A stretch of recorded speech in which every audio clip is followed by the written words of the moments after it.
আসসালামু আলাইকুম। দখলদার ইসরায়েলি বাহিনী এবং ফিলিস্তিনি পুরোদমে যুদ্ধ চলছে, জানিয়ে দিব হাতে থাকা সর্বশেষ আপডেট আন্তর্জাতিক সংবাদ। প্রথমেই সংবাদ শিরোনাম। আরো ৬ জন জিম্মির লাশ উদ্ধার, ইসরায়েল জুড়ে তোলপাড়। আরো জানিয়ে দিব কাউকে বেছে নিতে বাধ্য নয় তুরস্ক, বললেন এরদোগান। আরো জানিয়ে দিব যুক্তরাষ্ট্রে বাস উল্টে নিহত ৮ জন। সর্বশেষ জানিয়ে দিব কিং জং উনকে এবার ২৪টি ঘোড়া উপহার দিলেন পুতিন। শুনছিলেন সংবাদ শিরোনাম, এরপর বিস্তারিত। তার আগে আমাদের ভিডিওটি যদি ভালো লেগে থাকে তাহলে লাইক কমেন্ট শেয়ার করে দিবেন, আর আমাদের ভিডিওটি সর্বপ্রথম পেতে চ্যানেলটিকে সাবস্ক্রাইব করে রাখবেন। আরো ৬ জন জিম্মির লাশ উদ্ধার, ইসরায়েল জুড়ে তোলপাড়। এবার শুনুন বিস্তারিত। ইসরায়েল সেনা দক্ষিণ গাজায় একটি টানেল থেকে দূত মার্কিন নাগরিক সহ আরো ৬ জন জিম্মির মরদেহ উদ্ধার করেছে। রোববার ইসরায়েলি সামরিক বাহিনী এক বিবৃতিতে এই তথ্য নিশ্চিত করেছে। ইসরায়েল মিডিয়াগুলো বর্বরতা দিয়ে আল জাজিরা জানিয়েছে মূলত এই জিম্মিদের উপত্যকার এবং হামাসকে নির্মূল করার জন্য ইসরায়েলি বাহিনী ফিলিস্তিনি উপত্যকার জুড়ে দীর্ঘ ১১ মাস ধরে মর্মহত আক্রমণ ও গণহত্যা অব্যাহত রেখেছে। গত ৭ অক্টোবর ফিলিস্তিনি স্বাধীনতাকামী সংগঠন হামাসের নেতৃত্বে অভিযান ১১০০ জনেরও বেশি ইহুদি নিহত হয় এবং ফিলিস্তিনি যোদ্ধারা ২.৫ শতাধিক ইসরায়েলকে বন্দী করে নিয়ে যায়। এর ফলে অবরুদ্ধ গাজায় ইসরায়েলি বর্বরতা অগ্রসর শুরু হয়, যাতে এই পর্যন্ত ৪০,৭৪৮ জন ফিলিস্তিনি নিহত হয়েছে, যার মধ্যে বেশিরভাগ নারী ও শিশু। এছাড়া ইসরায়েলের আবিরাম বোমা বর্ষণের ফলে অধিকৃত অঞ্চল ধ্বংসপূর্ণ পরিণত হয়েছে, কারণ ইসরায়েলি সরকারের বিরুদ্ধে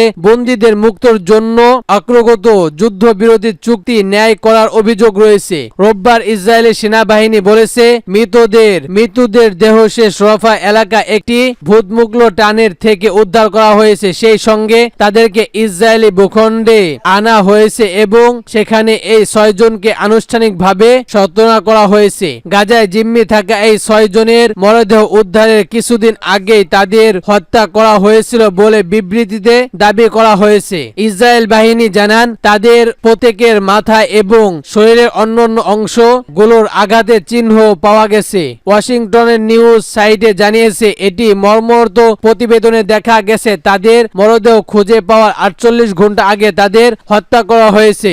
ইসরায়েলি রিফের ফোর্স আইডিএফ মুখপাত্র বিয়ার অ্যাড জেরিল কার্দি দাবি করেছে তাদের সেনারা সেখানে পৌঁছানোর আগে সম্ভাব্য তাদের খুঁজে পাওয়া একটি বা ২টি দিন আগে এই ৬ জনকে হত্যা করা হয়েছে। তবে ইসরায়েলের দাবি প্রত্যাখ্যান করে হামাসের সিনিয়র কর্মকর্তা ইজ্জাত আল রিকেশ বলেছেন ইসরায়েলি বিমান হামলাতে এই ৬ জন বন্দী নিহত হয়েছিল।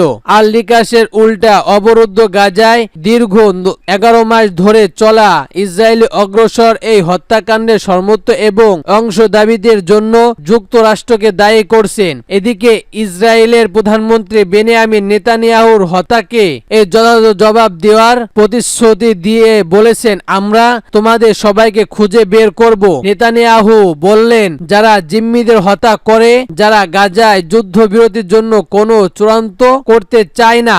এদিকে বন্দীদের পরিবারের একটি ফোরাম নেতানিয়াহুর নীতির ব্যাপক সমালোচনা করেছে। তারা রোববার ৬ বন্দীর লাশ উদ্ধারের পর একটি বিশাল বিক্ষোভের ডাক দেয়। গাজায় যুদ্ধবিরতি আহ্বান এবং অনির্দিষ্ট জিম্মিদের মুক্তির চাপ দেওয়ার জন্য পুরো ইসরায়েলকে আচল করে দেওয়ার ডাক দেয় তারা। এদিকে জিম্মি ও নিখোঁজদের পরিবারের সদস্য ফোরামটি এক বিবৃতিতে বলেছে জিম্মিদের ফিরিয়ে আনার জন্য চুক্তির বিষয়ে ২ মাসের বেশি সময় ধরে ঝুলে আছে। বিলম্ব, নৃশংসতা এবং অযুক্তির মতো বিষয়গুলো না থাকলে তাদের মৃত্যুর খবর আমরা আজ সকালে জানতে পেরেছি। তারা সম্ভাব্য এখনো বেঁচে থাকতো। আমাদের জিম্মিদের বাড়িতে ফিরে আনা এখনই সময়। এদিকে সামাজিক যোগাযোগ মাধ্যমে এক্স হেলেট দেওয়া একটি ভিডিও বিবৃতিতে যুদ্ধবিরতির দাবিতে এবং জিম্মির মুক্তির কারণে তাদের হৃদয় ভেঙেছে এমন প্রত্যাহার নাগরিককে রাজপথে নামার আহ্বান জানিয়েছে ইসরায়েলি বিরোধী নেতা লেডি। তিনি বলেন নেতানিয়াহু এবং তার হেড ক্লিয়ার জিম্মাদের উদ্ধার না করার সিদ্ধান্ত নিয়েছে। তিনি দেশের অর্থনীতি সমালোচনা করে দেওয়ার জন্য স্তব্ধ ইসরায়েলের প্রধান 10 ইউনিট শ্রমিক কর্মকর্তা এবং স্থানীয় কর্তৃপক্ষের প্রতি আহ্বান জানিয়েছে। সূত্র আল জাজিরা ও টাইটস অব ইসরায়েল। কাউকে বেছে নিতে বাধ্য নয় তুরস্ক, বললেন এরদোগান। এবার শুন বিস্তারিত। ইউরোপীয় ইউনিয়ন বা সাইহার কোঅপারেশন এরদোগানের মধ্যে কাছে বেছে নেবে তুরস্ক। এ নিয়ে নানা সময় প্রশ্নের মুখে পড়তে হয় তুরস্কের প্রেসিডেন্ট রিসেপ তাইয়েপ এরদোগানকে। তবে তুরস্ক যে নির্দিষ্ট কাউকে বেছে নিতে বাধ্য নয় তা স্পষ্ট করে জানিয়ে দিয়েছেন তুরস্কের প্রেসিডেন্ট শনিবার ইস্তাম্বুলের নেভাল ওয়াচ কলেজ সেন্টারে এবং পতাকা হস্তান্তর অনুযায়ী অনুষ্ঠানে যোগ দিয়ে এসব কথা বলেন এরদোগান। তিনি বলেন, প্রচারের সাথে আমাদের সম্পর্ক জোরদার করার সময় আমরা পশ্চিমের সাথেও আমাদের গভীর মূল্য সহযোগিতাকে এগিয়ে নেওয়ার উপায় খুঁজছি। এই সংস্কারগুলো আমাদের সম্পর্কে গড়ে তুলতে হবে জয়ের ভিত্তিতে। নিজেদের অধিকৃত ও সাইপ্রিয়টদের অধিকার লঙ্ঘনের বিষয়ে জোর দিয়েছে এরদোগান। বলেন, আমাদের এবং যাদের সাথে আমরা একসাথে বসবাস করছি তাদের মধ্যে সীমানা রয়েছে। শতাব্দী আগে সেটা ছিল, মানে এই নয় যে আমরা আমাদের হৃদয়ের ভূখণ্ড থেকে বিচ্ছিন্ন হয়ে যাব। তিনি আরো বলেন, কেউ কেউ আমাদের এসব লক্ষ্যকে স্বপ্ন বলতে পারে, কেউ কেউ ব্লাড হোলকে একটি রূপান কথার মতো দেখতে পারে, কেউ কেউ এই দুঃখ হাসি কাজের জন্য আমাদের দেশের দৃষ্টিত ভঙ্গি সীমান্তি করার চেষ্টা করতে পারে। এরদোগান এরপর বলেন, এমনকি এমন লোকও থাকতে পারে যারা প্রশ্ন করে লিবিয়া, সোমালিয়া, কাতার, ইরাক, বলকার, এশিয়া বা আফ্রিকা তুর্কি কি করেছে অতীতে, আজ এবং আগামীকালের মতো, যারা তুরস্কের দৃষ্টিভঙ্গি এবং সংগঠনের অব্যগতি পরিস্থিতি পরে আমরা তাদের কোনো কথাই শুনব না। আমরা এখন দিবাগত থেকে চোখ সরিয়ে নেব না। আরো জানিয়ে দিব, যুক্তরাষ্ট্রে বাস উল্টে নিহত 8 জন। এবার শুন বিস্তারিত। মার্কিন যুক্তরাষ্ট্রের দক্ষিণ অঞ্চলের রাজ্য মিসিসিপিতে শনিবার ভোররাতে একটি বাস দুর্ঘটনায় এক শিশুসহ 8 জন নিহত হয়েছে। স্থানীয় গণমাধ্যম এ তথ্য জানান। বিগসার ডেইলি নিউজ জানান, ওয়েবেন কাউন্টের 47 আরোহী সহ একটি চার্জ বাস উল্টে গেলে ঘটনাস্থানে 7 জন নিহত ও গুরুতর আহত অবস্থায় হাসপাতালে চিকিৎসাধীন আরো একজন নিহত হন। এই ঘটনায় 30 জনের বেশি যাত্রীকে হাসপাতালে ভর্তি করা হয়েছে। খবর এএফপি-র একজন স্থানীয় কর্মকর্তা সিবিএফ কে বলেন, মৃতদের মধ্যে গোয়াতের একটি 6 বছর ছেলে ও একটি 16 বছরের মেয়ে রয়েছে, তারা ভাই বোন। দুর্ঘটনাটি সিসিমির হাইওয়ে পুলিশ অন্তর্ভুক্ত রয়েছে। আরো জানিয়ে দিব, কিং জং উনকে এবার 24টি ঘোড়া উপহার দিলেন পুতিন। এবার শুন বিস্তারিত।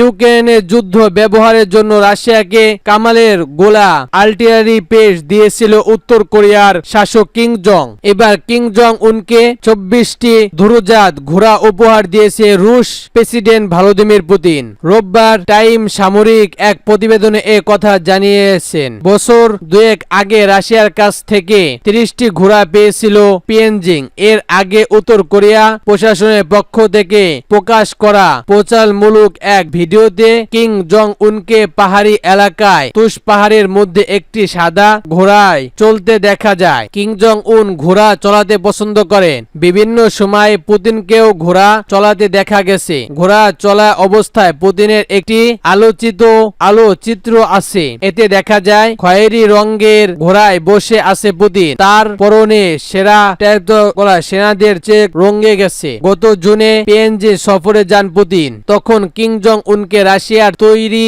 ব্লাডের শহর আল্টি ব্লান্ডে একটি উপহার দিয়েছেন পুতিন। উপহারের তালিকায় আরো ছিল একটি সেন্টি ও আল্টিমেট ট্যাগ। এ সময় পুতিনকে বন্ধুত্ব নির্দেশ হিসেবে এক জোড়া সলঙ্গন জাতের কুকুর উপহার দেন কিং জং উন। এই কুকুর শিকারের কাছে ব্যবহার করা হয়। পুতিন উপহার পায় অনেকগুলো চিরন্তকাল, পাশাপাশি নিজের আবেক্ষ মুহূর্ত পান তিনি। এদিকে গত সেপ্টেম্বরে কিং জং উনের জন্য 447টি ছাগল উপহার পাঠান পুতিন।